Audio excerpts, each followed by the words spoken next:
आप सभी का बहुत स्वागत है सी न्यूज भारत में। नमस्कार, मैं हूं रत्ना। रुक करेंगे छत्तीसगढ़ बुलेटिन की और बात होगी राजनांदगांव की, जहां मध्याह्न भोजन योजना के तहत कार्यरत रसोइयों का 2 दिवसीय प्रशिक्षण कार्यक्रम सफलतापूर्वक आयोजित किया गया। साथ ही बात होगी बालौदा बाजार की, जहां सुशासन तिहार के तहत शुक्रवार को पहला जन समस्या निवारण शिविर आयोजित किया गया। ऐसी तमाम खबरों पर विस्तार से चर्चा करेंगे। छुरिया विकासखंड के मध्याह्न भोजन योजना के तहत कार्यरत रसोइयों का 2 दिवसीय प्रशिक्षण कार्यक्रम पीएम श्री स्वामी आत्मानंद शाला और डोंगर गांव में सफलतापूर्वक आयोजित किया गया, जिसमें बड़ी संख्या में रसोइयों ने भाग लिया। प्रशिक्षण का उद्देश्य उन्हें स्वच्छ, सुरक्षित और गुणवत्तापूर्ण भोजन तैयार करने के लिए आवश्यक जानकारी देना था और इस दौरान खाद्य सामग्री के सही भंडारण, किचन की सफाई, सुरक्षित खाना पकाने की प्रक्रिया जैसे विषयों पर विस्तार से जानकारी दी गई। साथ ही बच्चों के लिए पौष्टिक भोजन तैयार करने और भोजन वितरण के दौरान स्वच्छता बनाए रखने पर भी विशेष जोर दिया गया। इस अवसर पर विकासखंड शिक्षा अधिकारी प्रशांत कुमार चिरवतकर, पीडी साहू, नाजिम अली हाशमी सहित कैफे डिलाइट फैमिली रेस्टोरेंट के मास्टर शेफ और अन्य शिक्षकगण मौजूद रहे। कार्यक्रम के दौरान भविष्य में और बेहतर प्रशिक्षण के लिए आधुनिक किचन प्रबंधन, गैस सुरक्षा, प्राथमिक उपचार जैसे सुझाव भी दिए गए। ये प्रशिक्षण कार्यक्रम रसोइयों के कौशल विकास के साथ साथ विद्यालयों में बच्चों को सुरक्षित और गुणवत्तापूर्ण मध्याह्न भोजन उपलब्ध कराने की दिशा में एक महत्वपूर्ण पहल साबित हुआ। छुरिया राजनांदगांव से सी न्यूज संवाददाता राधेश्याम शर्मा की रिपोर्ट। बालौदा बाजार में सुशासन तिहार 1 मई से 10 जून के तहत ग्राम रिश्ता के हाई स्कूल प्रांगण में पहला जन समस्या निवारण शिविर आयोजित किया गया, जिसका शुभारंभ राजस्व मंत्री टंकराम वर्मा, जिला पंचायत अध्यक्ष आकांक्षा जायसवाल और कलेक्टर कुलदीप शर्मा ने दीप प्रज्वलन कर किया। शिविर में 18 गाँव के ग्रामीणों ने भाग लिया और कुल 573 आवेदन प्राप्त हुए, जिनमें से 270 का मौके पर ही निराकरण किया गया। मंत्री ने कहा कि सरकार गाँव में जाकर समस्याओं का समाधान कर रही है, जबकि कलेक्टर ने इसे जन समस्याओं के त्वरित समाधान की पहल बताया। शिविर में स्वास्थ्य विभाग द्वारा हेल्थ कैंप भी लगाया गया, जहां डिजिटल एक्सरे सहित मुफ्त उपचार की सुविधा दी गई और हितग्राहियों को योजनाओं का लाभ और सामग्री वितरण भी किया गया। इस अवसर पर नगर पालिका अध्यक्ष अशोक जैन, भारत स्काउट गाइड के उपाध्यक्ष विजय केशरवानी, जनपद सदस्य पवन वर्मा सहित सरपंच, अधिकारी, कर्मचारी और बड़ी संख्या में ग्रामीण मौजूद रहे। बालौदा बाजार से सी न्यूज संवाददाता बलराव सिंह ठाकुर की रिपोर्ट। अंतर्राष्ट्रीय मजदूर दिवस के अवसर पर दुर्ग जिले में भाजपा झुग्गी झोपड़ी प्रकोष्ठ द्वारा आयोजित कार्यक्रम में करीब 100 मजदूरों को शॉल और श्रीफल देकर सम्मानित किया गया, जिसमें एक बुजुर्ग मजदूर को विशेष रूप से मंच पर सम्मान मिला। कार्यक्रम में जिला अध्यक्ष सुरेंद्र कौशिक, प्रदेश सह संयोजक दिनेश देवांगन, जिला संयोजक दिनेश मिश्रा सहित कई पदाधिकारी और कार्यकर्ता मौजूद रहे। आयोजन का उद्देश्य श्रमिकों के सम्मान के साथ उनके अधिकारों और कल्याण के प्रति जागरूकता बढ़ाना बताया गया। बुद्ध पूर्णिमा और अंतर्राष्ट्रीय 1 मई श्रमिक दिवस की सारे श्रमिक भाई बहनों को और यहाँ के देशवासियों को, हमारे छत्तीसगढ़ वासियों को बहुत बहुत बधाई और शुभकामनाएं देता हूँ। आज हम लोगों ने 1 मई को श्रमिक दिवस के अवसर पर भारतीय जनता पार्टी की झुग्गी झोपड़ी प्रकोष्ठ के तत्वाधान पे आज हम लोगों ने सैकड़ों श्रमिकों का सम्मान हम लोगों ने किया है भारतीय जनता पार्टी कार्यालय में। और वो श्रमिक एक दिन का सम्मान की बात नहीं है, 365 दिन सम्मान की बात है। हम उनको बहुत बहुत बधाई और शुभकामनाएं देते हैं। निश्चित ही देश के निर्माण में, राष्ट्र के निर्माण में श्रमिक भाइयों का बहुत बड़ा योगदान होता है। वो खून पसीना सींच के मेहनत करके अपने कार्यों को करते हैं और अपना पेट पालन सब पोषण करते हैं। उन सारे भाइयों को मैं बहुत बहुत शुभकामनाएं और बधाई देता हूँ। आज पूर्व मुख्यमंत्री भूपेश बघेल साहब भी पहुंचे हुए थे दुर्ग पे। उन्होंने कहा है कि बीजेपी मजदूरों का सम्मान नहीं करती और हमने जो मजदूरों के सम्मान पे भूरे बासी दिवस 1 मई को हमने जो बनाया था, वो भी बीजेपी ने बंद कर दिया। कौन से बीजेपी कार्यालय में भूरे दिवस पर मनाया जा रहा है भूरे बासी दिवस, ये मेरे को बताइए। उनका कहना भूरे बासी का विषय एक दिन का नहीं है कि 1 मई को ही भूरे बासी दिवस खा के मनाएंगे। हमारे श्रमिक भाई, हम सब छत्तीसगढ़ वासी कहीं न कहीं रोज बासी भोरे बासी का हम सेवन करते हैं।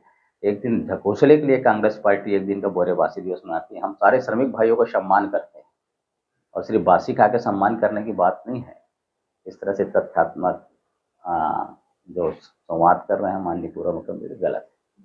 सरकार आपके छत्तीसगढ़ में जिले के नेतृत्व करता है, आप अध्यक्ष हैं, तो सरकार श्रमिकों के लिए जो काम कर रही है को कितना नंबर देंगे आप? और अगर कुछ बताना चाहेंगे श्रमिकों के लिए आपकी सरकार ने और क्या अच्छे काम किए हैं तो बता दीजिए। निश्चित ही भारतीय जनता पार्टी की अपनी सरकार प्रदेश में भी है, केंद्र में भी है और हम श्रमिक भाइयों के लिए अपनी विष्णुदेव सरकार में बहुत सारी योजनाएं हैं, केंद्र की योजनाएं हैं।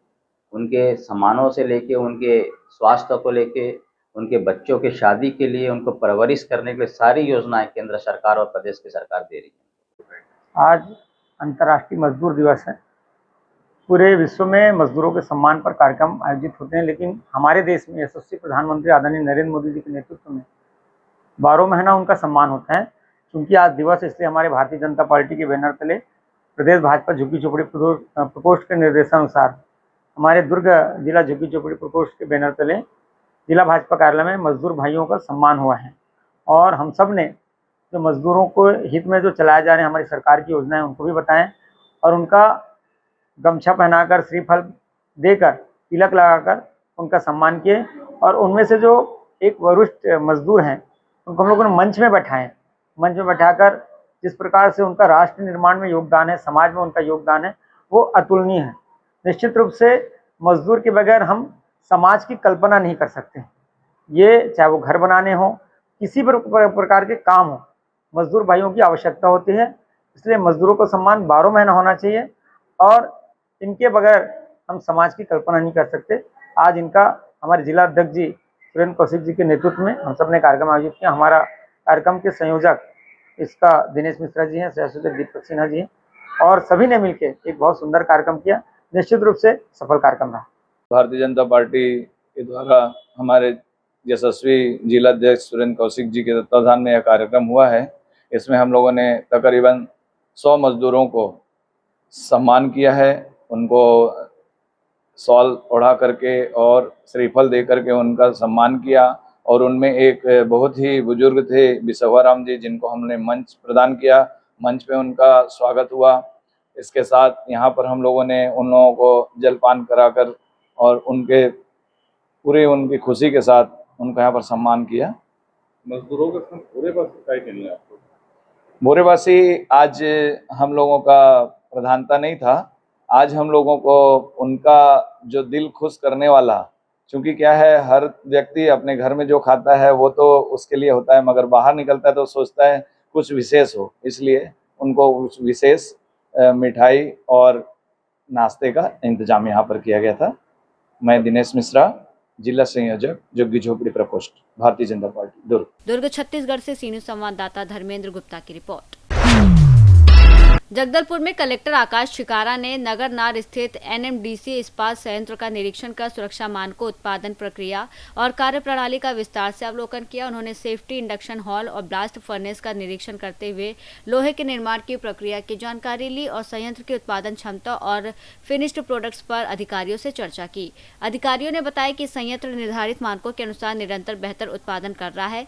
कलेक्टर ने संयंत्र की भविष्य की योजनाओं और औद्योगिक प्रगति पर भी जानकारी लेते हुए सुरक्षा नियमों के सख्त पालन पर जोर दिया। इस मौके पर नगरनार एनएमडीसी इस्पात संयंत्र के अधिकारी और एसडीएम ऋषिकेश तिवारी, तहसीलदार जगदलपुर राहुल गुप्ता सहित अन्य अधिकारी मौजूद रहे। जगदलपुर से सीनियर संवाददाता सैयद गौस की रिपोर्ट। जगदलपुर में बस्तर पुलिस के ऑपरेशन क्लीन के तहत अंतर्राज्यीय गांजा तस्करी का भांडाफोड़ करते हुए नगरनार पुलिस ने धनपुंजी नाका पर घेराबंदी कर 10.952 किलो गांजा बरामद किया और इस मामले में महाराष्ट्र के चंद्रपुर निवासी अखिल मोहम्मद शेख और संतोष शंकर राव को गिरफ्तार किया गया, जो ओडिशा से गांजा लेकर टैक्सी के जरिए छत्तीसगढ़ सीमा पार कर महाराष्ट्र ले जाने की कोशिश में थे। थाना प्रभारी संतोष सिंह के नेतृत्व में एनडीपीएस एक्ट के तहत कार्रवाई करते हुए दोनों आरोपियों को जेल भेज दिया गया। पुलिस ने स्पष्ट किया है कि नशे के खिलाफ अभियान आगे भी सख्ती से जारी रहेगा। जगदलपुर से सीनियर संवाददाता विवेक की रिपोर्ट। बुलेटिन में फिलहाल इतना ही। देश और दुनिया की तमाम बड़ी खबरों के लिए देखते रहिए सी न्यूज़ भारत।